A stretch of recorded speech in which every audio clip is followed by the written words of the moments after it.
Hi everyone, this is the second video in a 4-part series on my top 15 principles in the opening, middle game, end game and general principles. If you are new to the channel, then don't forget to hit that subscribe button to never miss a video, and if you're enjoying these videos then do smash that like button to help them reach more people. So this video is focused on the middle game and we're going to cover my 15 top principles that will really help your middle game play, and if you stick through to the end I'll even chuck in a bonus principle which will really help you glue together these other 15 to get you winning more games in no time. So principle number 1 is protect your pieces, and the reason this is such a good principle is that if your pieces are protected then you're less likely to fall for your opponent's tactical shots. If we look at this from the white point of view here, we can see that the bishop on e3 and the pawn on b2 are both unprotected pieces. So one idea for white to play here to remedy this is bring the queen out to g3,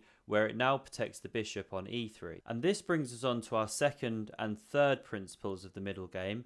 The second one being fight for the initiative whenever you can, and the third one being look to create threats when you can do so. So by fighting for the initiative, what we mean is that we will be the side pressing on the board, putting our opponent on the defensive, putting them on the back foot. And one of the best ways in which to do that is by activating your pieces and then looking to create threats. So here we can see that by moving the queen out to g3, white has actually created a threat here. If you want to pause the video and have a look for what it is, then feel free to do so. White's queen is now facing down towards the black king here, and whenever you've got a queen or a rook x-raying against your king like that, or even a bishop along a diagonal, then you always have to be mindful of tactics in the position. The threat that white has set up here is to push this f-pawn down the board, kicking away this bishop on e6 and opening up the scope of the dark squared bishop. So if we imagine that black played a pawn move here, like pawn to a6, white can now push on with this pawn to f5. Let's say the bishop retreats to d7, and now white can jump in with this bishop to h6. The pawn on g7 is pinned. White is threatening checkmate here, and the only way for black to defend that is by playing pawn to g6, where you can then take a rook and win an exchange, or even just continue the attack by bringing one of the rooks into the game, given that this black-white squared bishop is so powerful now because black has created these weaknesses around the king. Or alternatively, black could defend by knight e8, a very passive move, but then unfortunately this loses to the very strong move knight d5, forking queen and bishop, and also threatening the devastating pawn push f6. If we come back to this position, the fourth middle game principle is keep your king safe. So king safety is paramount in the opening, but it's also important in the middle game. And if black had simply played king to h8 here, recognizing the white threats, then black would have been in a much better position here, because after the move f5, the bishop drops back, and although white is still better here, he's not in a lost position in the same way he was in the previous variations. And the fifth and sixth middle game principles are also on a similar theme to this king safety piece. So the fifth middle game principle is try and avoid creating pawn weaknesses around your king. So if we imagine that black pushed the g pawn here, looking at the fact that the queen is on g7 and trying to block that out. The problem with this move is you create dark squared weaknesses around your king, and now after white pushes the f-pawn here, we can see that this bishop on e3 is going to come to life very quickly along these dark squares. And the sixth middle game principle related to this is avoid creating open lines towards your own king, especially if that's the side of the board that your opponent is attacking on. So here we can see another problem with the move g6. All you're actually doing is helping your opponent peel open the position on the side of the board where they've got all of their pieces placed ready to attack you. The black pieces here are more geared up towards an attack in the center. That's where the pieces are, that's where the black pawns are, and so black should be looking to play through the center of the board as opposed to trying to play on the king side where white is attacking. The seventh middle game principle is related to this theme of counterattack. So look to counterattack in a part of the board where your opponent is not attacking.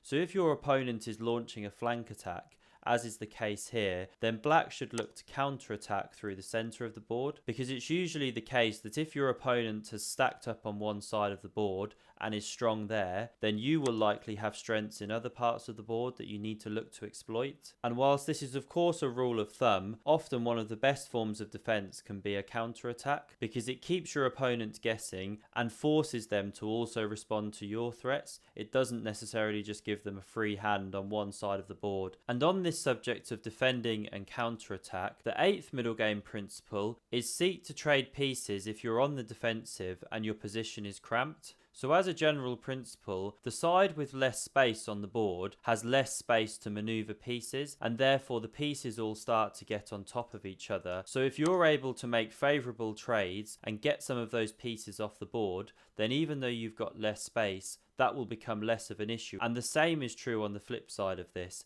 If you're the attacking side who has more space, then you should look to keep pieces on the board in order to keep your opponent cramped and unable to maneuver. And this leads us on to our 9th middle game principle, which is look to take space when you can do so. Now, you don't necessarily want to just start lashing out with your pawns, so your pawn moves should be connected with a plan, because as mentioned earlier, if you're just pushing pawns without too much thought, then you may well just be creating weaknesses in bad areas of the board. But if you can make pawn pushes in connection with a wider plan, so for example how white has this plan to attack on the king side here, then gaining space is often a good idea, because as mentioned, it gives your pieces room to maneuver in. For our 10th middle game principle, I've run the position back slightly to this starting point, and this principle is that you should create outpost squares for your knights if you can do so. Knights do very well when you create advanced support points for them. I have done a video all about using your knights, so I'll link it on screen now. And one of the key messages in that video is that if you can advance your knight into the enemy position and it's supported by one of your pawns, and your opponent is unable to kick it away, then you'll be doing very well. So if we look at what's going on here, we can see that white would love to jump the knight into this d5 square, where it would then be dominating the position, looking in all these directions. However, right now, black has two pieces defending that square. So it begs the question, is white able to remove those defenders of that square and then jump the knight in? So here we can imagine that white decided to play in a different way now. Instead of bringing the queen out to g3 and protecting the bishop on e3, which was also a great move and a great plan, white instead decided to push the f-pawn. This now hits the dark squared bishop, and the bishop should retreat to d7 here. And the reason being, it can now come into c6 and keep an eye on this important d5 square. However, if we imagine that instead of doing that, black moved this bishop into c4, not showing a proper positional understanding here, then white would be very happy to chop this bishop off, and after queen takes, white can then move in with this dark squared bishop to attack the final defender of this d5 square. And if he kicks with the h-pawn, white will be only too happy to chop off the knight, and after bishop takes, this white knight can jump into d5, where it absolutely dominates the black bishop on f6. And this brings us on to our 11th middle game principle, which is if you have a bad bishop, i.e. a bishop which is on the same colour complex as its own pawns in the centre of the board, then you should look to trade this piece off wherever you can possibly do so. For our 12th middle game tip, we're thinking about pawns once again and the importance of maintaining your pawn chains. So if we look at black's position, we can see that black has a pawn chain b6 to c5, and there's also this one pawn island over here of 4 pawns, which although aren't connected right now with the pawn on f6, we can see the queen is there instead. These are still linked together in what we call a pawn island. So here we can see that black has 2 pawn islands, and these pawns here are linked in a chain. And this is an important principle to keep in mind. Wherever you can maintain your pawn chains, it's good to do so, because the pawns then solidify each other.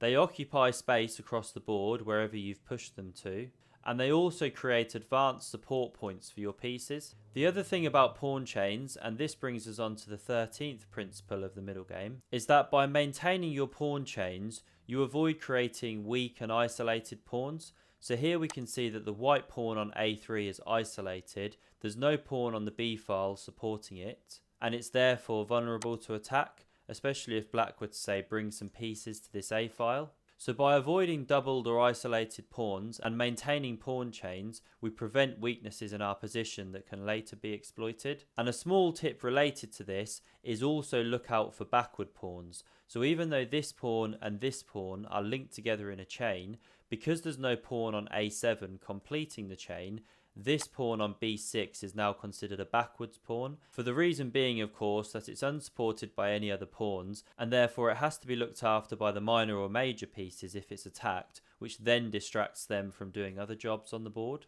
And the 14th middle game principle is attack the base of a pawn chain if you can do so. So if we play a few moves here and imagine that white is now seeking to attack the base of this pawn chain, the backward b6 pawn here, then white might bring the queen into the position to activate it. Let's say black attacks that queen. White further invades the position. Black drops the bishop back to e8, and now white starts pushing this a pawn, looking to execute on this plan of undermining the base of the pawn chain. Black lifts the rook to d6 here to give that pawn further support. White plays pawn to a5, and black has no choice here really but to chop this pawn, after which white can now take back, and because they've successfully undermined the pawn chain, this c5 pawn is now weak and soon going to drop off the board. So that's why it's a good idea to attack the base of the pawn chain, because then you weaken the pawns in front. And the 15th principle of the opening is fight for open files.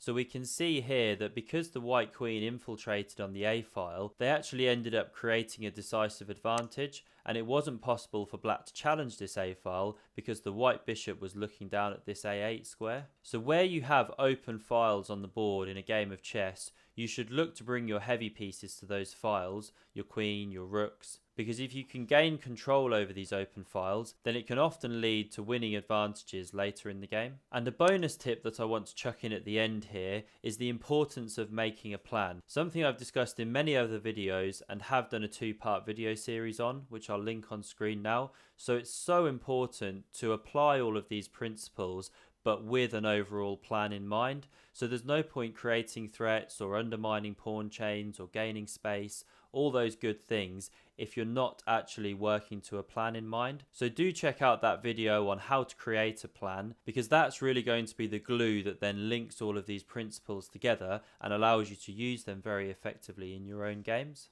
So I hope you found this video helpful. Do check out the rest of the videos in these series. Don't forget to like, comment, share, subscribe, and thanks for watching.